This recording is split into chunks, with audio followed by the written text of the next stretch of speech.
அஸ்ஸலாமு அலைக்கும் வரஹ்மத்துல்லாஹி வபரகாத்துஹு. அல்ஹம்துலில்லாஹ். மேலானவர்களே, அல்லாஹ்வின் நல்லடியார்களே, அல்லாஹ்வின் மிகப்பெரிய கிருபையின் காரணமாக நூருல் இவாஹ் என்ற அற்புதமான ஹனஃபி ஃபிக்ஹ் சட்ட கிதாபின் முதன்மையான, விரிவான, அழகான இபாரத்துகளை கொண்டு சட்டத்திட்டங்களை அற்புதமாக விளக்கக்கூடிய மிஸ்ர் தேசத்தை சார்ந்த ஹதரத் ஹசன் இப்னு அம்மார் ஷரன் புலாலி ரஹ்மத்துல்லாஹி அலை அவர்களால் தொகுத்து வழங்கப்பட்ட அற்புதமான ஹனஃபி ஃபிக்ஹ் கிதாப். இதுவரை நாம் 60 பாடங்களை அல்லாஹுடைய கிருபை கொண்டு நிறைவு செய்துவிட்டு இப்போது நாம் கிதாபு ஸலாஹ்வினுடைய தொழுகை சம்பந்தப்பட்ட மசாயில்களின் பல பாடங்களின் 61வது பாடத்திற்கு அல்லாஹுடைய கிருபையாக நாம் வந்துவிட்டோம். இது 61வது பாடமாக இருக்கிறது. அல்லாஹுடைய கிருபையினால் 60 பாடங்களில் கடந்த 4 இறுதி பாடங்கள், லாஸ்ட் 4 பாடங்கள் அனைத்துமே தொழுகையை முறிக்கும் செயல்களாக நாம் பார்த்தோம். அதிலே 60 பாடங்களில் நாம் தொழுகையினுடைய முறிக்கும் செயல்களை நிறைவு செய்துவிட்டு இந்த 61லே தொழுகையை முறிக்காத செயல்கள் என்ன என்பதை விரிவாக நாம் பார்க்க இருக்கிறோம். அல்ஹம்துலில்லாஹ். அல்ஹம்துலில்லாஹ். அல்லாஹுடைய கிருபையினால் இந்த மார்க்க சேவை, சன்மார்க்க சேவை தொய்வின்றி இது நாள் வரை சிறப்பாக நடைபெற்று வருகின்றன. மென்மேலும் நடக்க தாங்கள் எல்லோரும் துஆ செய்யுங்கள். இன்னும் நமது ரகீப் கல்வி அறக்கட்டளைக்கு தங்களின் ஆதரவுகளை தாருங்கள். அக்கவுண்ட் விவரங்களும் QR ஸ்கேனிங் கோடும் தங்களுக்காக வழங்கப்பட்டுள்ளன. நல்ல காரியங்களில் ஒன்று சேருவோமாக, முந்திக் கொள்வோமாக. அல்லாஹ் நல்லருள் புரிவானாக. அல்ஹம்துலில்லாஹ். மேலானவர்களே, இதோ தாங்கள் தலைப்பை பார்க்கிறீர்கள். ஃபஸ்லுன், இது ஒரு பிரிவு. அதாவது ஏற்கனவே உள்ள பாடத்தோடு கலந்திருக்கக்கூடிய ஒரு தனிப்பட்ட பிரிவு. தனி பிரிவாக இருந்தாலும் ஏற்கனவே உள்ள பாடத்தோடு ஒரு விதத்தில் சம்பந்தப்பட்ட ஒரு பாடம்தான் ஃபஸ்ல் என்ற தலைப்பை கொண்டு இங்கே குறிப்பிடப்படுகிறது. சம்பந்தப்படுவது எப்படின்னா, இதுவரை தொழுகையின் முறித்தர்கள், இந்த பாடத்திலே தொழுகையின் முறிக்காத செயல்கள் நாம் பார்க்கிறோம். ஃபஸ்லுன், இது ஒரு தனி பிரிவு, தனி பாடம். ஃபீமா, அந்த ஒன்றிலே உள்ளது. லா யுஃப்ஸிது ஸலாத, தொழுகையை முறிக்காதே, தொழுகையை முறிக்காதே, அத்தகைய ஒன்றிலே உள்ள பாடமாக இருக்கும். எதை நாம் தொழுகையை முறிக்கும் என்று நினைக்கிறோம், ஆனால் அது தொழுகையை முறிக்காதே. லா யுஃப்ஸிதுனா தொழுகை என்ன செய்யாது, முத்தஅத்தியான ஃபஅல், அதனுடைய மஃஊல் தான் அஸ்ஸலா. அப்போ தொழுகையை முறிக்காதே அந்த ஒன்றிலே உண்டான பிரிவாக, பாடமாக இருக்கும். நீங்க நினைக்கிற மாதிரி நீண்ட நெடிய ஒரு விஷயமாக இது இருக்காது. தொழுகையை முறிக்காத செயல்கள், தொழுகையை முறிக்கும் செயல்கள் அளவுக்கு அவ்வளவு பெரிய பாடம் கிடையாது. ஒரே பாடத்தில் நாம் நிறைவு செய்து விடுவோம் இன்ஷா அல்லாஹ். தொழுகையை முறிக்கக்கூடிய செயல்கள் வேண்டுமானால் 68 விஷயங்களாக இருக்கலாம். ஆனால் தொழுகையை முறிக்காத விஷயங்கள் மிகவும் குறைவானதே இந்த இடத்தில் கூறப்பட்டுள்ளன. அல்ஹம்துலில்லாஹ். இங்கே நாம் இபாரத்திற்கு நாம் வருவோமா? அல் அவ்வலு, தொழுகை முறிக்காத செயல்கள். முதலாவது, லவ் நவரல் முஸல்லி இலா மக்தூபின் வஃபஹிமஹு, ஒருவேளை தொழுகையாளி பார்த்து விட்டால். நவர அப்படிங்கிறதுக்கும் ரா அப்படிங்கிறதுக்கும் வித்தியாசம் இருக்கு. நவர அப்படிங்கிறது உற்று நோக்குதல், கவனித்தல், தெளிவாக பார்க்குதல். ராங்கிறது எதாச்சான பார்க்கிற பார்வை, சும்மா பார்க்கிறது. ஆனா நவரங்கிறது கவனமான பார்வை. ஒரு தொழுகையாளி பார்த்து விட்டால் கவனமாக பார்க்கிறான். எதை? இலா மக்தூபின், எழுதப்பட்ட ஒரு வாசகத்தின் பக்கம். ஒன்று எழுதப்பட்ட போர்டு, இல்லாட்டி எழுதப்பட்ட பேனர், இல்லாட்டி எழுதப்பட்ட நோட்டீஸ், புக்கு, எது வேணாலும் வச்சுக்கலாம். எழுதப்பட்ட ஒரு பகுதி, அந்த பகுதியின் பக்கம் ஒரு தொழுகையாளி தெளிவாக பார்த்தான். வஃபஹிமஹு, மேலும் அதை அவன் புரிந்து கொண்டான். பார்த்தது மாத்திரமல்ல, அதை அவன் தெளிவாக புரிந்து கொண்டால். இப்ப இவன் நினைக்கலாம், ஆகா நான் பார்த்துட்டேனே, புரிஞ்சுக்கிட்டேனே, தொழுகை முறிந்து விடுமோ என்று பயப்பட தேவையில்லை. இவ்வாறு எழுதப்பட்ட விஷயத்தின் பக்கம் பார்த்தாலும் சரி, இல்ல பார்த்து விட்டு அதை புரிந்து கொண்டாலும் சரி, எந்த விதமான தொழுகையை முறிக்கக்கூடிய விஷயங்களாக இது இருக்காது. ஏன் தெரியுமா? ஏனென்றால் இதன் மூலமாக தொழுகையினுடைய அடிப்படை விஷயங்கள் பாதிப்புக்குள்ளாக்கப்படாது. இருப்பினும் வேண்டுமென்றே எழுதப்பட்ட விஷயங்களை பார்ப்பதும், அதை படிப்பதும், அதை விளங்குவதும் தொழுகையாளி இதை தவிர்ந்து கொள்ள வேண்டும். இது போன்ற விஷயங்களை பார்ப்பதை இவன் தவிர்ந்து கொள்ள வேண்டும். இதே பழக்கத்தை ஏற்படுத்துவது கூடாத விஷயமாக, மக்ரூஹான விஷயமாக பார்க்கப்படுகிறது. நிறைய நடக்குது, நீங்க பார்க்கலாம். தொழுகையினுடைய மெஹராப் சுவர்ல ஏதாச்சும் ஒரு வாசகம் எழுதியிருப்பாங்க. இங்கே எச்சில் துப்பாதீர்கள், இங்கே இதை செய்யாதீங்க, இங்கே குரான் வைக்கக்கூடிய இடம், இது செல்போன் பேசாதீர் அப்படின்னு ஏதாச்சும் ஒரு வாசகம் இருக்கும். அதை பார்க்காம ஒரு தொழுகையாளி இருக்க முடியாது.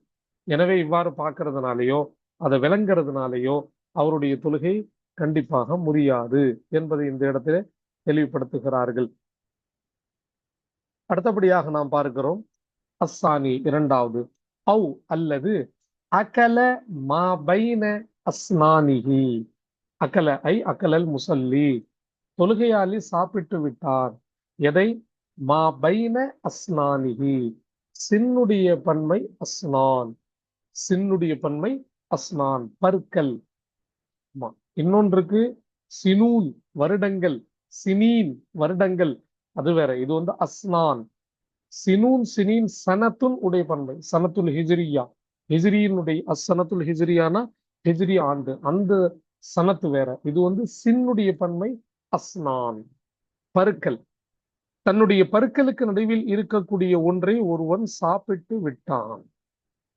வகான தூனல் ஹிம்மஸதி பிலா அமலின் கசீரின். வகான மேலும் அந்த சாப்பிட்ட அந்த பொருள் ஆகியிருந்தது கொண்டைக்கடலையை விட குறைவானதாக, கொண்டைக்கடலையினுடைய அளவை விட குறைவான ஒன்றை அவன் என்ன செய்து விட்டான்? சாப்பிட்டு விட்டான். கொண்டைக்கடலை அளவோ அல்ல அதை விட அதிகம் இல்லை, அதை விட குறைவான ஒன்று தான் சாப்பிட்டு இருக்கிறான். பிலா அமலின் கசீரின், அதிகமான அமல் இல்லாமலேயே. அதாவது அதை நோன்றதும் அதை எடுக்கிறதும் அதை பார்க்கறதும் இப்படி எல்லாம் இல்லாம, பெரிய அமல் இல்லாம உள்ளுக்குள்ளேயே பற்களுக்கு நடுவிலேயே உமிழ் நீரை கொண்டு அந்த பற்களுக்கு நடுவில் உள்ள ஒன்றை கரைத்து விட்டான். கரைந்து விட்டது, வெளியே யாருக்குமே தெரியல இவன் இப்படி சாப்பிட்டது. அப்போ இது அமலே கலீல் தான். இந்த அமலே கலீல், சிறிய அமலை மூலமாக கொண்டைக்கடலையை விட அளவில் குறைந்த ஒன்றை, பற்களுக்கு நடுவில் மாட்டிய ஒன்றை அவன் சாப்பிட்டதுனால இந்த செயலினால் அவனுடைய தொழுகை முடியாது. ஒருவேளை கடலையின் அளவை விட அதிகமாகவோ அல்லது அமலே கசீரின் மூலமாகவோ அவன் அதை சாப்பிட்டிருந்தானா அதன் மூலமாக தொழுகை முறியும். அந்த சப்ஜெக்ட் நம்ம முஃப்சிதாத்து ஸலா, தொழுகை முறிக்கக்கூடிய அந்த பாடத்தில் நாம் பார்த்து விட்டோம். அல்ஹம்துலில்லாஹ். அப்ப இதனால என்ன செய்யாதுங்க? தொழுகை முடியாது. அஸ்ஸாலிசு, மூணாவது, அவு அல்லது மர்ர, தொழுகையாளி கடந்தான். மர்ர தொழுகையாளி இல்ல, மர்ர மாறுன். மர்ர ஃபஅல், மாறுன் அதனுடைய ஃபாயில். ஃபீ மௌலஇ சுஜூதிஹி லா தஃப்சுது வ இன் அஸிமல் மாறு. அவு அல்லது, தொழுகை முறிக்காத செயல்களில் மூணாவது என்ன தெரியுமா? மர்ர, கடந்தான். யார்? மாறுன், யாரோ ஒரு கடக்கக்கூடியவன். இல்ல பாருங்க, குறிப்பிட்டவன் இல்லை, எவனோ ஒருத்தன், நல்லவனோ கெட்டவனோ முஸ்லிமோ காஃபிரோ கடந்து விட்டான். கடக்கக்கூடியவன் கடந்தான். எங்க கடந்துட்டார் பாருங்க?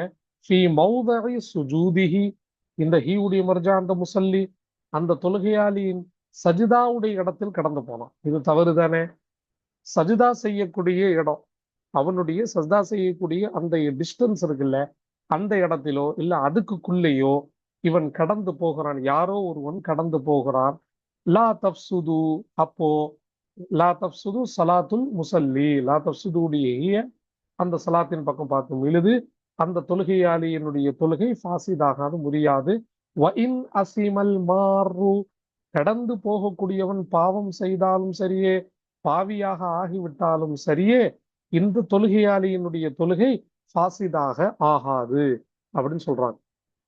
அவன் கடந்து போறதுனால இந்த தொழுகையாளியினுடைய தொழுகை கட்டாயம் ஃபாசிதாக ஆகாது, முறிந்து விடாது என்பதை இந்த இடத்திலே நமக்கு தெளிவுபடுத்துகிறார்கள். அப்போ கடந்து போகக்கூடியவன் பெரும்பாவிதான். ஹதீஸ்ல வருது, கடந்து போகக்கூடியவன் மாத்திரம், தொழுகையாளிக்கு முன்னாடி கடந்து போகக்கூடியவன் மாத்திரம் தன்னுடைய பாவத்தின் தன்மையை விவரமாக அவன் தெரிந்து கொண்டால் அதே இடத்திலேயே அவன் 40 வருடங்கள் நின்று விடுவான். 40ங்கிறது ஹதீஸ்ல தெளிவா வருது. சில சஹாபாக்களுடைய கருத்துப்படி 40 வருடங்கள் அவன் அதே இடத்திலே நின்று விடுவான். அந்த பாவத்தினுடைய விளைவுகள், முசீபத்துகள், தண்டனைகளை பற்றி அவன் உணர்ந்தால் நின்ற இடத்திலே 40 வருஷம் ஆச்சரியத்தோடு அதிர்ச்சியோடு நிற்பான் என்பதாக நபி ஸல்லல்லாஹு அலைஹி வஸல்லம் ஹதீஸ் இருக்கிறது. இது ரொம்ப மிகப்பெரிய ஒரு பாவமாக பார்க்கப்படுது. ஆனால் நாம பார்க்கிறோம் சமீப காலங்கள்ல நம்முடைய மஸ்ஜிதுகளிலே நம்முடைய சிறுவர்கள் மூலமாக, பிள்ளைகள் மூலமாக, விவரம் அறியாதவர்கள் மூலமாக நிறைய மஸ்ஜிதுகள்ல இந்த பாவங்கள் தொடர்ந்து நடைபெற்று வருகிறது. தொழுகையாளி என்பதை கூட அனுசரிக்காமல் முன்னாடி கடந்து போகக்கூடிய இந்த பாவங்கள் தொடராக நம்முடைய மஸ்ஜிதுகளிலே நாம் பார்க்கிறோம். கண்ணியமானவர்களே, இதுல சில விஷயங்களை நாம கவனிக்க பார்க்கிறோம். முதலாவது, இந்த தொழுகையாளி எந்த இடத்துல தொழுகிறாரோ அவர் அதை முதல்ல அனுசரிக்கணும். இவர் தொழக்கூடிய இடம் எப்படி இருக்கணும்னா, பொதுவாக கடந்து போகக்கூடியவர்களுக்கு இடையூறு தராத, டிஸ்டர்ப் பண்ணாத இடத்துல இவர் போய் நின்று தொழுகணும். இவரு நடுமத்தியில என்ட்ரன்ஸுக்கு பக்கத்துல மக்கள் வந்து போகக்கூடிய இடங்களில் இந்த தொழுகையாளி தொழுகிறார்னா, அங்க கடந்து போகக்கூடியவருக்கு வேற வழியே இல்லை, அவர்கள் இவரை கடந்துதான் போகணும் அப்படின்னு இருந்தா இந்த இடத்தில் கடந்து போகக்கூடியவன் குற்றவாளி இல்லை, மாறாக முசல்லி என்ற அந்த தொழுகையாளி தான் குற்றவாளியாக ஆகிறான். ஏன்? வேண்டும் என்றே கடந்து போகக்கூடியவர்களை இவர் என்ன செய்யறாரு? டிஸ்டர்ப் பண்றாரு, இவர் இடையூறு கொடுக்கிறாரு. எனவே அத்தகைய இடத்துல போய் நிக்க கூடாது. ஆனா அதே நேரத்துல தொழக்கூடிய இடத்துலதான் அவர் தொழுகிறாரு, அங்கே கடந்து போறதுக்கு வழியே இல்லை, அக்கம் பக்கத்துல வலது பக்கம், இடது பக்கம், பின்பக்கம் எல்லாமே இடம் இருந்தும் வேண்டுமென்றே தொழுகையாளிக்கு முன்பு ஒருத்தர் கடந்து போறாருன்னா, அப்போ தொழுகையாளி இந்த இடத்துல குற்றவாளி இல்லை, கடந்து போகக்கூடியவர் தான் இந்த இடத்துல குற்றவாளியாக பார்க்கப்படுகிறார். அப்போ இந்த இடத்துல பார்க்கணும், எந்த இடத்துல இவர் நின்று தொழுகிறார் அப்படிங்கிறத கண்காணிக்க வேண்டும், பார்க்க வேண்டும். அதற்கு தகுந்தால் போல்தான் சட்டங்கள் இங்கே அமைக்கப்படுகிறது. அதே போல ஒருத்தர் மக்கள் போகக்கூடிய இடத்துல இவர் கடந்து போகிறாரு, மேலும் மக்களுக்கும் வேறு பாதையும் இருக்கிறது, கடந்து போகக்கூடியவருக்கும் வேறு பாதை இருக்கிறது. அப்படி இருந்தும் இவர் வேண்டும் என்றே தொழுகையாளிக்கு முன்னாடி கடந்து போறார் அப்படின்னா, இங்கே தொழுகையாளியும் குற்றவாளி, கடந்து போகக்கூடியவரும் குற்றவாளி. ஏன்? இவர் பொதுவான மக்கள் கடந்து போகக்கூடிய இடத்துல இவர் தொழுகிறது இவருடைய குற்றம், வேற வழி விசாலமாக இருந்து வேண்டுமென்றே இந்த தொழுகையாளிக்கு முன்னாடி போனது கடந்து போனவருடைய குற்றம். எனவே 2 பேரும் இந்த இடத்துல குற்றவாளிகளாக பார்க்கப்படுகிறார்கள். அப்ப இங்க இன்னொரு விஷயத்தை நம்ம கவனிக்கணும். கடந்து போகுதல் சொல்றீங்களே, எந்த அளவு இடைவெளி விட்டு ஒரு கடந்து போறவர் கடந்து போக முடியும், எந்த அளவு அனுமதிக்கப்பட்டிருக்கு? பள்ளிவாசல் பெருசு, முன்னாடி வேற வழி இல்லை, பின் வழியாக போக முடியாது, தொழுகையாளிக்கு முன்னாடி தான் போகணும், முன்னாடி 4-5 சஃப் இருக்கு. அப்ப எந்த அளவு இடைவெளி விட்டு ஒரு கடந்து போகக்கூடியவன் கடந்து போக முடியும் என்று பார்க்கும் பொழுது ஃபுகஹாக்களுடைய கருத்துக்கள் இங்கே பலவிதமாக நமக்கு பதிவு செய்யப்படுகிறது. இந்த ஃபுகஹாக்கள் இந்த இடத்துல தெளிவுபடுத்துகிறார்கள். சில ஃபக்கீகள் சொல்றாங்க, சில ஃபக்கீனுடைய ஹனஃபி உலமாக்கள் 50 முழம் தாண்டி கடந்து போகலாம். எவ்வளோ? 50 முழத்துக்குள்ள போகக்கூடாது, அதை தாண்டி கடந்து போகலாம். சில பேர் 40 முழங்கிறாங்க. 40 முழம் அளவுக்கு இடைவெளி விட்டு அதுக்கு தாண்டி அந்த பக்கம் மேற்கால கடந்து போகலாம். சில பேர் சொல்றாங்க 2 அல்லது 3 சஃப்புகள் அளவுக்கு விட்டுட்டு முன்னாடி கடந்து போகலாம். சில பேர் சொல்றாங்க 3 இல்லை என்றால் 5 சஃப்புகள் அளவுக்கு விட்டு மேற்கு பக்கமாக கடந்து போகலாம். ஆனால் சாஹிபுல் காஃபி, சாஹிபுல் ஹிதாயா போன்ற உலமாக்கள் இந்த இடத்துல என்ன சொல்றாங்கன்னா, சஜிதாவுடைய இடம் அப்படின்னு தெளிவா சொல்றாங்க. இது கொஞ்சம் குழப்பம் இல்லாத எளிமையான வழிமுறை. சஜிதாவுடைய இடம் போக அதை தாண்டி முன்னாடி கடந்து போகலாம். சஜிதாவுக்குன்னு ஒரு 4.5 அடி 5 அடி, அந்த 5 அடி விட்டுட்டு அதுக்கு மேற்பட்ட மேற்கு பகுதியில கடந்து போகக்கூடியவர் கடந்து போகலாம் என்பதாக இவர்கள் கூறுகிறார்கள். அதே போல சில உலமாக்கள், ஷம்சுல் ஐம்மா ரஹ்மத்துல்லாஹி அலைஹி போன்றவர்கள், ஒரு மனிதர் தொழுகையாளி ஹுஷூகுலோடு பயபக்தியோடு தொழுகும் போது அவருடைய பார்வை எதுவரை போகுமோ அந்த பகுதிக்கு அப்பாற்பட்டு மேற்கு பகுதியில் கடந்து போகலாம் என்பதாக இவர்கள் கூறுகிறார்கள். எல்லாவற்றையும் விட எளிமையான கருத்து என்ன அப்படின்னா, சஜிதா செய்யக்கூடிய அளவுக்கு ஒரு குறிப்பிட்ட அளவு, அதை தாண்டி கடந்து போகக்கூடியவன் கடந்து போகலாம். சஜிதா செய்யக்கூடிய அந்த பகுதிகளுக்கு உள்ள ஒருத்தர் கடந்து போகிறார்னா இந்த தொழுகையாளி முடிந்தவரை தஃபா செய்வார். தஃபா என்றால் தடுத்து நிறுத்த முயற்சி செய்வார். என்ன செய்வார்? தடுத்து நிறுத்த முயற்சி செய்வார். கைகளை கொண்டு தடுத்து நிறுத்த முயற்சி செய்வார். மீறியும் அவர் கடந்து போகிறார் அப்படின்னா இது தொழுகையாளியுடைய குற்றம் இல்லை, இது கடந்து போகக்கூடியவருடைய குற்றம் சம்பந்தப்பட்டது. இது சம்பந்தமாக தொழுகையாளி கவலைப்பட வேண்டிய அவசியமோ அவருடைய தொழுகை முறியக்கூடிய சூழ்நிலையை எதுவுமே நடக்காது என்பதை இங்கு தெளிவுபடுத்த விரும்புகிறார்கள். அர்ராபியு, நாலாவது தொழுகையை முறிக்காத செயல்கள்ல இதுவும் ரொம்ப ரேரான விஷயம், ரொம்ப கம்மி தான். இருந்தாலும் ஒரு சட்டமாக இந்த இடத்தில் தெளிவுபடுத்துகிறார்கள். வலா தப்சுது ஐ சலாத்துல் முசல்லி, தொழுகையாளியினுடைய தொழுகை ஃபாசிதாகாது, முறிந்து விடாது. எதை கொண்டு? பினவரிஹி, அவனுடைய பார்வையை கொண்டு. ஹீவுடைய மர்ஜா முசல்லி, அந்த தொழுகையாளியினுடைய பார்வையை கொண்டு. எதை பார்க்கிறான்? இலா ஃபர்ஜில் முத்தல்லகதி பிஷஹ்வத்தின், முத்தல்லகா, தலாக்கு விடப்பட்ட மனைவி, ஏற்கனவே மனைவியாக இருந்தவள் தற்போது தலாக்கு விடப்பட்டிருக்கிறாள். தலாக்கு விடப்பட்ட மனைவியின் ஃபர்ஜ் தாஹில் அப்படிங்கிறார், மர்மஸ்தானத்தின் உள்பகுதியின் பக்கம் பார்ப்பதை கொண்டு அவனுடைய தொழுகை, அந்த ஆணுடைய தொழுகை முடியாது. தலாக்கு கொடுக்கப்பட்ட மனைவியினுடைய ஃபர்ஜை, மர்மஸ்தானத்தை, மறைவிடத்தை பார்ப்பது பிஷஹவத்தின், காம உணர்வோடு பார்ப்பதினால், ஃபில் முக்தாரி, சரியான கருத்தின் பிரகாரம், தேர்வு செய்யப்பட்ட கருத்தின் பிரகாரம்.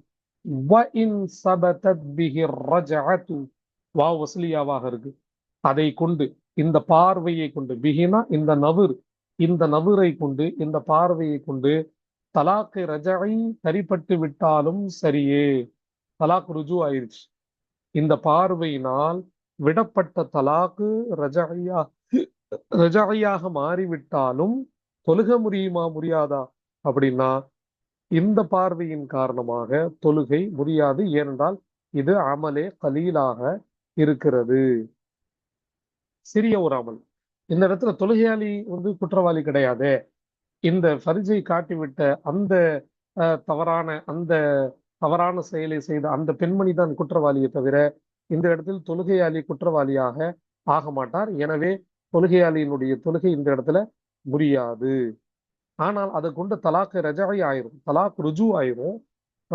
தலாக்கினுடைய சட்டம் மாறிமே தவிர இவனுடைய தொழுகையினுடைய சட்டம் என்ன செய்யாது? மாறாது. ஆனா இதுக்கு மாறாக அவன் முத்தமிடுதல் அல்லது வேற ஏதாச்சும் அமலை கசீர் செய்தல், தொழுகையில் இருந்துகிட்டே அந்த பெண்மணியை முத்தமிட்டுட்டான் அல்லது வேற ஏதாச்சும் பெரிய செயல், அதிகபட்ச செயல் செஞ்சுட்டான்னா அவனுடைய தொழுகை ஃபசாதாக ஆகிவிடும். பொதுவாக மர்மஸ்தானத்தை பார்க்கறதுனால தொழுகை முறிஞ்சிரும். ஆனா இது அப்படி இல்லை. இது எப்படி அப்படின்னா சில உலமாக்களுடைய கருத்து, ஃபில் முக்தான்ங்கிற கைதை வச்சாதான் சொல்றாங்க. இங்க சில உலமாக்களுடைய கருத்து இந்த மாதிரி ஃபர்ஜை பார்க்கறதுனால தொழுகை முறிஞ்சிரும். ஆனா தேர்வு செய்யப்பட்ட கருத்து என்னன்னா, இல்லைங்க, தொழுகையில எந்த மாற்றம் வராது, தொழுகை முறியாது, தலாக்கை ரஜாய் வேணா ஏற்படுமே தவிர தொழுகை என்ன செய்யாது, இந்த இடத்துல முறியாது அப்படின்னு சொல்றாங்க. அல்ஹம்துலில்லாஹ், இதுவரை தொழுகையை முறிக்காத செயல்களில் 4 செயல்களை நாம் தெளிவாக பார்த்து விட்டோம். இது அல்லாஹுடைய மிகப்பெரிய கிருபை. இந்த இடத்தில் ஒரு விஷயத்தை நாம் புரிய கடமைப்பட்டிருக்கிறோம். முறிக்கக்கூடிய செயல்கள் 68 இருக்கலாம், ஆனால் முறிக்காத செயல்கள் வெறும் 4 தான். ஏன்? முறிக்கக்கூடிய செயல்களை ஒருவன் தெளிவாக பார்த்து விட்டாலே அவன் முறிக்காத செயல்களை தெளிவாக புரிந்து கொள்வான். இது அவ்வளவு விஷயமும் இதுல இல்லை. அவ்வளவு விஷயங்களும் முறிக்காத செயல்கள்ல கிடையாது. நாம் இதுல புரிய வேண்டியது முறிக்கக்கூடிய விஷயங்கள் என்னென்ன, அதனுடைய தெளிவு என்ன என்பதை கடந்த 4 பாடங்கள் 57, 58, 59, 60 போன்ற பாடங்களில் நாம் அதை விரிவாக படித்திருக்கிறோம், பார்த்திருக்கிறோம். அல்ஹம்துலில்லாஹ். இந்த பாடத்தினுடைய துவக்கத்திற்கு நாம் இப்போது வருவோம். பாடத்தினுடைய தொடர்களை இன்ஷா அல்லாஹ் நாம் அடுத்தடுத்த பாடங்களில் நாம் பார்ப்போம். என்ன தலைப்பு? இதுவும் ஒரு ஃபசல் தான், இதுவும் ஒரு தனிப்பட்ட பிரிவாக இருக்கிறது, ஒரு தனி பிரிவு. ஆனால் அதே நேரத்துல ஏற்கனவே உள்ள பாடத்தோடு சம்பந்தப்பட்ட பிரிவு, சம்பந்தப்பட்ட பாடம். இதுவரை முஃப்சிதாத்து ஸலா, தொழுகையினுடைய முறித்தர்கள் 68, அதே போல கைர முஃப்சிதாத்து ஸலா, தொழுகை முறிக்காத செயல்கள் 4 பார்த்துட்டோம். அதே தொழுகையினுடைய பாதிப்பை ஏற்படுத்தக்கூடிய மக்ரூஹாத்துகளுக்கு நாம வந்திருக்கிறோம். எதுக்கு வந்திருக்கிறோம்? மக்ரூஹாத்தி ஸலாத்தி, தொழுகையின் வெறுக்கத்தகுந்த செயல்களை பற்றி உள்ளான பாடமாக இருக்கும். தொழுகையின் வெறுக்கத்தகுந்த விஷயங்களிலே உள்ள பாடங்களாக இருக்கும். மக்ரூஹத்துன் உடைய பன்மை மக்ரூஹாத், தொழுகையின் வெறுக்கத்தகுந்த விஷயங்களிலே உள்ள பாடங்களாக பிரிவாக இது இருக்கும். ஒரு 77 விஷயங்கள் கீழே நமக்கு தர்றாங்க. ஆரம்பமாக இந்த பாடத்தினுடைய முன்னுரையாக நாம புரிய வேண்டியது கராஹத்து ஸலா, தொழுகையினுடைய வெறுக்கத்தகுந்த செயல்கள் என்றால் என்ன, அதனுடைய தன்மைகள் என்ன அப்படிங்கிறத நம்ம பார்க்கணும். பொதுவாக தொழுகையினுடைய மக்ரூஹாத்துகள் இருக்கு. இந்த வெறுக்கப்பட்ட மக்ரூஹான விஷயங்கள் தொழுகையில எதுவெல்லாம் இருக்கிறதோ அதுவெல்லாம் தொழுகையை முறிக்காதுங்கிறத நம்ம கவனமா பார்க்கிறோம். தொழுகையினுடைய வெறுக்கத்தகுந்த செயல்களை செய்யறதுனால தொழுகை என்பது முறியாது.